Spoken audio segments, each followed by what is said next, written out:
একটি পরের মেয়েকে আপনি যখন বিবাহ করে নিয়ে আসবেন আপনার জীবনে, আর সেই সংসারে যদি আপনি তাকে শাসন করেন, তাহলে সেটা হবে অত্যাচার। আর মা বাপ যদি কিছু বলে, সেটা হবে শাসন। একটা কথা সবসময় মনে রাখবেন, আপনার মা বাবা চিরকাল আপনার পাশে থাকবে না। আপনি যার জীবনে আসবেন, তাকে যদি আপনি আগলে ধরে রাখতে পারেন, তাহলে এই মানুষটি আপনাকে মৃত্যুর আগ পর্যন্ত আপনাকে দিয়ে যাবে, আপনাকে ভালোবাসা দিয়ে যাবে, আদর মহব্বত সোহাগ সবকিছু দিয়ে যাবে।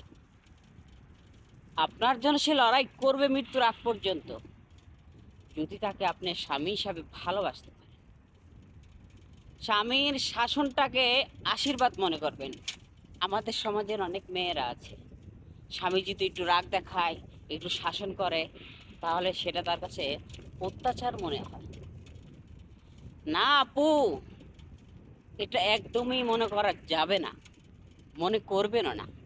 আপনি যদি তাকে সত্যিকারই ভালোবেসে থাকেন, যদি বিয়ে করে থাকেন, তিন কবুল বলে বিয়ে করে থাকেন, আগে যা করেছেন করেছেনই, সামনে থেকে আপনি আপনার স্বামীকে ভালোবাসুন, ভালোবেসে তাকে আগলে রাখুন।